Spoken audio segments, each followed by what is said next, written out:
Hey y'all, it's Emma, and welcome back to my gameplay channel. Scooter's in the background, which is why you're gonna hear wheezing during this video. I'm sorry. He has bronchitis. At least he's cute. Hey. So I've been playing through a very special series on my channel, and if you haven't caught up, the card will take you to the beginning of the playlist. It is a dating simulator that KFC has made, where you date Colonel Sanders, and I'm loving it.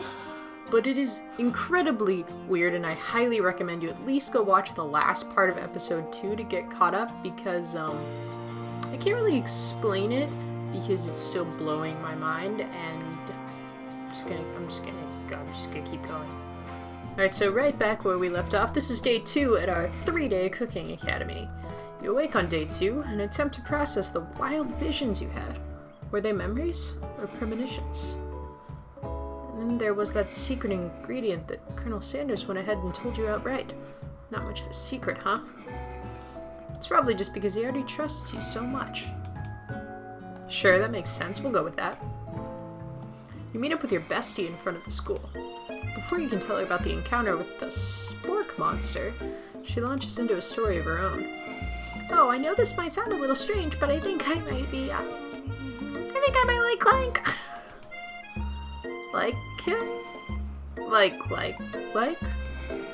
I know it sounds like it's moving too fast, but there's something about him. I like him. Like him. But I like Clank. I wanted to date Clank. I guess Miriam got to.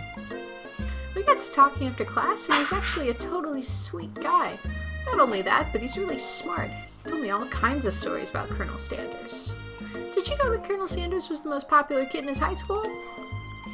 No, but that does make complete sense. Yeah, but he was so popular that he was voted prom king at a school he didn't even go to, and was also the convertible that he himself rode in at the front of the homecoming parade. I'm thinking maybe something got lost in the pressure cooker language translation there. Either way, maybe it'd be best if you took it slow with this new boy, like I am with Colonel Sanders. You and Colonel Sanders, the coolest guy in school, the most famous student to ever attend University of Cooking School Academy of Learning. You're a thing now? We definitely connected yesterday. Ah, sure you did. You're great. Why wouldn't he be into you, I guess? Laughing at the implication that you and Colonel Sanders might be a thing is definitely not cool. You are great. Thank you. You have an idea of how to prove that your love is real. Well, if he's not into me, why did he tell me one of his secret ingredients? Your bestie's eyes light up. A secret ingredient? Yeah, I just said that. A secret ingredient. Is there a dramatic echo in here? Miriam checks to make sure you're alone before continuing.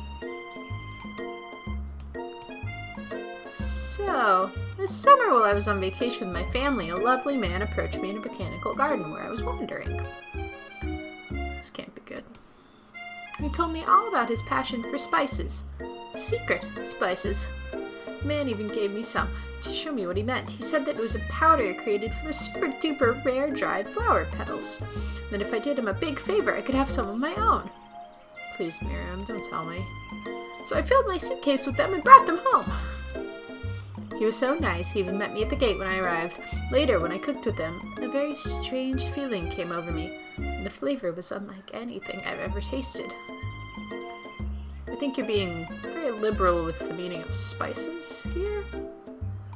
Whatever. Anyhow, we both share an interest in cooking, so we've stayed in touch, like pen pals. Betty would love to know more about new spices. Well, I'm definitely not supposed to share Colonel Sanders' secret recipe, and besides, I only know the one ingredient, so I doubt it'd be much use to anyone. Please, please, please! It would mean the world to me. No one has to know it came from you or from Colonel Sanders. What do you think? Should you protect Colonel Sanders' secret or share it with your bestie? I'm gonna make up a fake ingredient because I want to be someone who keeps secrets. You quickly think of a fake ingredient name. I don't know, how about... It was Eye of Newt. I know, sounds like some kind of witch's potion, but what can you do? Eye of Newt? Wow!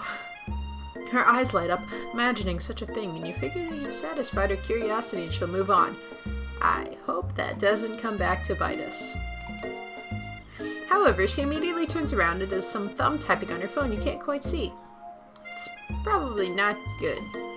Before you can ask her to confirm that she was definitely not texting secrets to other people, you're interrupted. A wind rushes in. Cherry blossom petals fill the air. It's Colonel Sanders. He's arriving at school.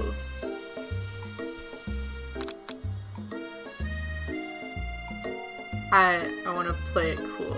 I'm going to stand back and admire his majestic glory, because I want to see him on a horse again. Colonel Sanders' horse is truly a thing of beauty. Without ever acknowledging that he's being watched, he does a short horse dance before dismounting with a flourish, and then slaps the beautiful creature gently on its rear, sending it running free into the countryside. What a man. You are so struck by the sight of them that you lose the ability to speak coherently. Oh, I didn't realize anyone was watching. Don't worry, he knows his way home. You attempt to compliment Colonel Sanders, but the words don't come out exactly right. What a horseful beaut you have. I mean, what a horseful beaut you have. Dang it, that's what I just said. Being a good friend, Miriam attempts to cover for you. Oh, Emma just gets really nervous around people they like.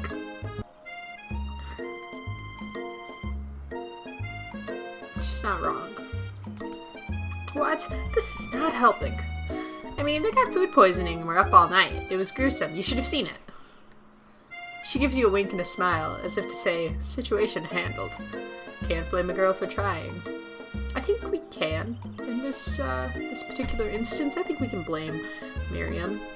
Look at Colonel Sanders' face. I'm so embarrassed. And with that, Colonel Sanders disappears into school, leaving you and Miriam to follow. When you enter the classroom, you can see your two rivals, Ashley and Van Van, are doing something bad. By the way they're hiding, you know it must be really bad. Like counterfeiting recipes bad, experimenting with restricted ingredients bad, summoning a demon bad. No. Admittedly, I'm only a beginning chef. I haven't been cooking for very long, but I'm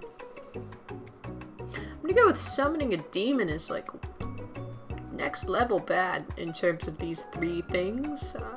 Just saying. Just saying. You try and get a peek over Van Van's hulking shoulder, but he sees you coming. Whoa there, little one. I'm not sure you're ready to handle this. Tell them to stop acting immature, or act like you're not interested in them, but really try and get a closer look.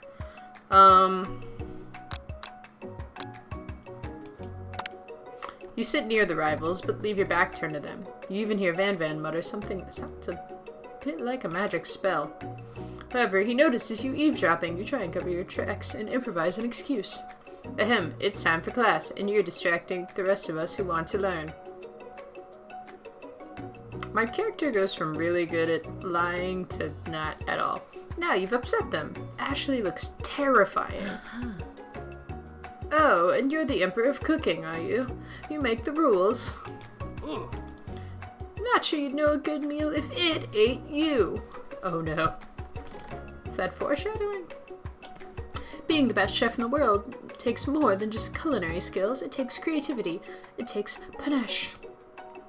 And it doesn't hurt to use a little evil. Oh. You finally get a look at what it was they were hiding, and you instantly recognize it.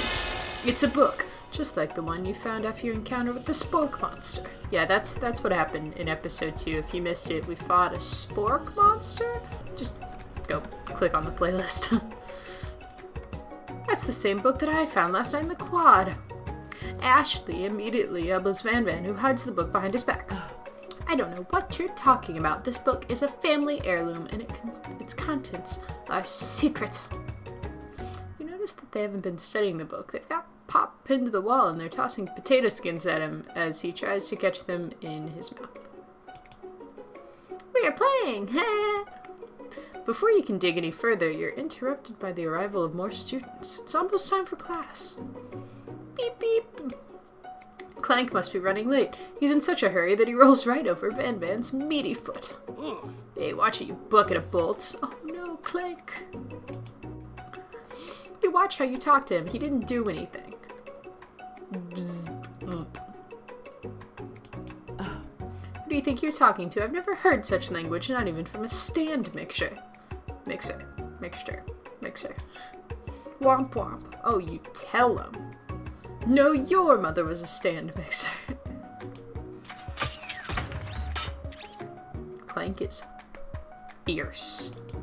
Van Van jumps to attack Clank, but Clank shocks Van Van, sending him flying across the room. Oh, that's terrifying. I'm afraid of that. Protect me, Colonel Sanders. These crazed men are about to come to blows. I think it must be over me, but I'm not interested in either of them. You tell me, Ashley.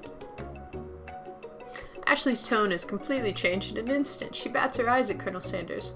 Surely he must know that this is a ruse, right? Gentlemen, get a hold of yourselves. Save it for the arena at least, or don't. Honestly, what do I care? I've got a lofty career aspirations to focus on. Maybe I can help you with your business plan. Just then, Sprinkles arrives to signal the true start of class day. He's panting, which doesn't seem that abnormal. He's a professor, but he's also a dog. Students, please take your seats. I apologize for my late arrival. I spent the morning chasing a car all around town, and my tiny legs are very, very tired. But I'm here now, and I hope you're ready to learn. I am Talking Dog Professor. Rub his furry doggy belly. Furry dog belly, he loves it. I want to. After he catches his breath, Sprinkles regains control of the classroom. Without further ado, we'll review the global history of my favorite fowl, the chicken. You want to pay attention to the lesson, truly, you do. Which is why in 1776, at the signing of the Declaration of Independence, it was a chicken who first signed their name. I'm gonna have to fact check that one. I wasn't particularly good at American history, but you can't help but daydream about Colonel Sanders. You miss most of the important parts. I'm not paying attention in a 3-day, college. That sounds about right, if I'm gonna be honest. It's not out of the question of what I would do. When you come to, Sprinkles is holding a tray of food in front of you. Well, Emma, naturally this appears to you to be a sample platter. Which item do you sample? This is like the first decision in the game that I truly have no clue about. I assume the pepper is a spicy, which will lead to comedy. The dog biscuit is for Sprinkles, and the glass of water, I'm gonna go with the pepper. A brightly colored pepper stands out from the other items. It sparkles in a most eye-catching way, so naturally you reach out, grab it, and eat it right away. However, your body is not prepared for the heat. The pepper has triggered an intense spice hallucination. It feels like forever as you trip through the universe. My friend. Ooh. Hey, it's that guy whose name we never learned. This guy. Again? What's up?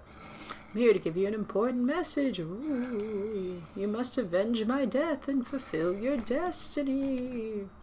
All you must do is... I was saying, to fulfill your destiny, all you must do is... Sorry, I think I've still got some spice stuck in my throat. It's fine, I'll work through... to fulfill... the prophecy. Ooh, the prophecy. You don't say. You must... You feel yourself begin to regain consciousness. Dang it. So close. Aw, man. You come to and find everyone is staring at you. The pepper was the last of its kind on Earth, and now it's gone forever. My bad. You think to yourself, geez, I should pay better attention. We all make mistakes. I'm sure he'll forgive you. Someday. Come on, it's time for lunch. Before anyone can relax, the cafeteria lights dim, and your rivals enter to make a dramatic announcement. Today's lunch will be prepared via timed competitive cook-off. The level of theatrics with these two is off the charts. Demand that they stop wasting everyone's time. Step up and tell them you're on. You're on. Bit of lunchtime competition, eh? Count me in. If I have to wipe the tables with you fools before I set my lunch down on it, then so be it. I'm not the fool, you're the fool, fool! Van Van got me again. Good one, Van Van. I like your gumption, Emma. Be watching your performance. You don't want to compete? Okay. Just as things reach a boiling point, Sprinkles steps in. Surely he'll put a stop to the madness. Now, students, please settle down. This is a lunchroom, not a sportsing court. Finally. A little sense. You breathe a sigh of relief. At least not until we turn on the timer.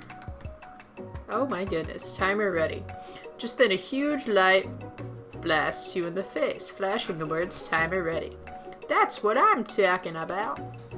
Arr, dog noise. Stand corrected. The hard way builds solidly a foundation of confidence that cannot be swept away. That's an original quote by me, in case anyone was wondering. I hope it's a message that lifts you to victory. Me too, Colonel Sanders. You're hot as heck. Like a diamond, I was formed under pressure, and now is my chance to shine. Oh, her eyes. I will defeat you myself. Uh-oh. You had his chicken and you made mashed potatoes and gravy on day 1, and you're feeling like you can really impress him again here. It's time to boil some water for the potatoes. Think fast. If the timer runs down, you'll be forced to pick randomly. What temperature does water boil at? Is it Celsius? Oh. You're gonna need to season this chicken before you cook it. You don't know Colonel Sanders' recipe exactly, but you have an idea. He used 11 spices. Tail wagging intensifies. Now that you've got some basic steps going, it's time to elevate your craft. What state of mind? You never take this opportunity for granted if you hope to succeed. Your classmates are rooting for you, but Ashley is simply stronger and faster than you. Better pick up the pace if you want to survive. When you were a child, your father told you to never forget where you came from. Every day you meditate on his advice and draw energy from that place. That would be a great time. This is your shot. You're not going to miss it. You try to shut out the noise of the arena and focus on your cooking. What is the sound of success? What? I don't know any of these. You notice Colonel Sanders out of the corner of your eye. I believe in you, Emma. He's actually cheering you on. Which would be awesome, except knowing that he's watching you makes you totally forget what you were doing. Now all you can think about is Colonel Sanders. How many spoon? Something about Colonel Sanders. You're stranded on a deserted island with only one dessert cookbook. Which do you take? What a hunk! I know, right? You know what? Shouldn't you be focusing on the challenge? You're falling behind. What does that have to do with crafting spectacular fried chicken and delicate baked biscuits? You're really struggling to keep up. At the next station over, Ashley's already begun plating elements of her dish. It's colorful and complex. To make up time, you toss your biscuit dough into a stand mixer. As you do, the crowd gasps. Yikes. I know you love nothing more than seeing a fellow appliance utilized in a kitchen battle. Sometimes that means sacrificing that personal touch. You might not have any hands, but Emma does. A good chef needs to be touching the dough to know when it's properly mixed. There's an easy way and a hard way. You don't get far by going the easy way. When you hear everyone talking, you realize how serious your error was. You immediately shove your hand in the mixer to rescue your dough before it's overmixed. Emma, no! But you're not fast enough and your hand gets stuck. It's immediately crushed by the quickly spinning beaters. There's no way you'll be able to use that hand for the rest of the match. Colonel Sanders shakes his head in shame. What you often find is that the easy way can turn out much, much more difficult. Everyone stop what you're doing right now. This battle is over. I feel like I could have done better, considering I got my hand smushed. It can't be. I was so close to finishing my dish. Sweetheart, look at your hand. You simply can't go on. Oh, that's too bad. And here I am, with a completed dish, ready to serve. Surely that makes me winner by default. No, it wouldn't be fair to compare the two on account of Emma's injury. You see Sprinkles begin to lick his doggy chops as he locks onto the dish. But I suppose you should at least tell us what you prepared. Well, because I'm the sweetest, I skip straight to dessert. Under this white chocolate dome, you'll find a wide array of delights, taking you on a journey of flavor. That tastes good and tells a story of excellence. I mean, it looks good. Mine would have been better. I think I was making beans. I was gonna ask Emma to do the honor, but since you're injured, I'm afraid that pouring this creamer of delicate hot chocolate sauce might be too difficult. Colonel Sanders, if you wouldn't mind lending me your strong, steady hand. Colonel Sanders pours the hot chocolate sauce on top of the dome, causing it to melt away, revealing the ingredients hidden within. Wow, that looks yummy. Inside you find a delicate fried cheese croquette atop a slice of honeycomb, ice cream 2 ways, tender nougat, and pearls of blueberry gelée. I mean, it looks... But I was making beans, so... Colonel Sanders seems intrigued, but perhaps not impressed as he dips his finger in the chocolate sauce. Simplicity isn't your strongest suit, is it, Ashley? Oh, you yeet! As he places a sauce-covered finger to his lips, Ashley leans over and whispers something in his ear. A dab of sauce sticks to his mustache. Internalize the rage you feel, or put yourself between Colonel Sanders and Ashley. I'm going to internalize the rage because my hand is broken. Rage burns so intensely within your eyes that they burst into flames. The flames cause your eyebrows to catch fire and turn to ash. They fall off your face, which means people have a hard time understanding your emotions for the rest of the semester. Perhaps forever. Embarrassed and ashamed by your performance, not to mention your crispy fried brow, you run to the quad to be alone. What an unsuccessful lunch period. The beautiful weather feels like an insult. Inside of you, a storm rages. It's Colonel Sanders. He's probably here to tell you that he and Ashley are in love and have decided to get married. This, over-exaggeration of feelings is very familiar for me. He won't even ask you to cater his wedding because you're a terrible chef and an awful person. You try to hide from him, but he approaches you directly. I know you're hurting right now. Not just from the devastating loss, but from that run-in with the mixer and the small fire. We should get that checked out. I'm fine. Can't you just leave me alone? I'm a loser. I'm not fit to fill your fryer. I'll never be a master chef. Failure is a part of life. Not just for you, but for all of us. Do you think I've never failed at anything before? That's exactly what I think. Well then think again. I wasn't always the man you see before you, enrolled in culinary school, incredibly handsome, successful, motivated. Well, handsome, sure, I was born that way. He's modest, who is everything I could possibly want in a man. But I've walked other paths, and arrived at dead ends. I was passionate about life, but I failed as an obstetrician. I was passionate about justice, but I failed as a lawyer. I was passionate about livestock, but I even failed as a mule handler. That one was especially humiliating. Mules can be so cruel. I lost my business partner to a gunfight. I didn't know.